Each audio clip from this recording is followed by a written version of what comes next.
एक बार कृष्ण भगवान और अर्जुन बात करते हुए जा रहे थे, तभी रास्ते में एक भिखारी दिखता है। तो अर्जुन बोला, भगवान तुमने ऐसे लोगों को क्यों बनाया जो भीख मांगते हैं। तो कृष्ण भगवान अर्जुन की बात को अनसुना कर देते हैं और आगे चलते जाते हैं। अर्जुन भिखारी को बुलाता है और उस भिखारी के हाथ में एक सोने का सिक्का देते हैं और उससे कहते हैं कि आज के बाद कभी भीख मत मांगना। भिखारी बहुत खुश होता है और सोचता है अब तो सारे शौक पूरे करूंगा, और ऐसे सोचता ही है कि तभी एक चोर उससे मार पीट करके उससे कॉइन लेकर भाग जाता है। अगले दिन अर्जुन और कृष्ण भगवान बाग में घूम रहे होते हैं कि अर्जुन को फिर से भिखारी भीख मांगते हुए दिखाई दिया।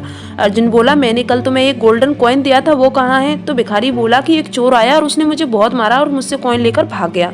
अब अर्जुन उससे हीरा देते हैं और कहते हैं, ले इसे रख, ये बहुत कीमती है।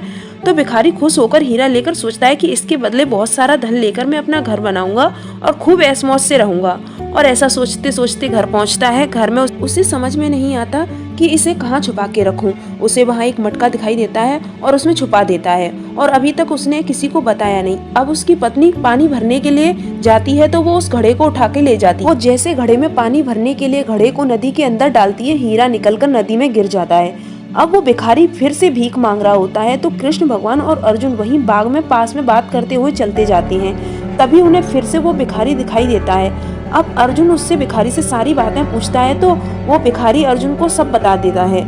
तो अब कृष्ण भगवान उसे 2 कॉइन निकाल कर देते हैं और अर्जुन खुद उस भिखारी के पीछे पीछे जाता है। भिखारी अब खुश होकर घर जा रहा होता है। तभी रास्ते में देखता है कि एक मछुआरा अपनी टोकरी में बहुत सारी मछलियां पकड़ के ले जा रहा होता है और उसमें से एक मछली बहुत तड़प रही होती है। तो भिखारी सोचता है कि क्यों ना मैं इन सिक्कों से इस मछली को खरीद लूं, और ये मछली वैसे भी बहुत तड़प रही है, शायद इसके साथ कुछ अच्छा हो जाए, मेरे साथ तो वैसे भी गलत हो रहा है, कोई तो खुश रहेगा।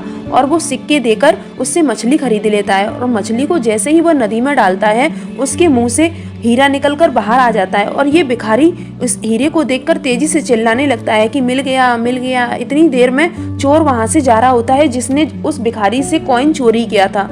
वो उधर से जा रहा था। चोर को लगता है कि ये मुझे देखकर चिल्ला रहा है, मिल गया मिल गया। चोर कहता है, भाई मुझे माफ कर दे, चिल्लाना बंद कर, ये सब गांव वाले मुझे मारेंगे, तू अपना कॉइन ले ले और मुझे माफ कर। अब भिखारी के एक हाथ में गोल्ड कॉइन और दूसरे हाथ में हीरा। अब अर्जुन भागकर कृष्ण भगवान के पास जाते हैं और कहते हैं, भगवान मुझे अपनी लीला समझाइए, मेरी समझ में नहीं आया, आपने ये सब कैसे किया।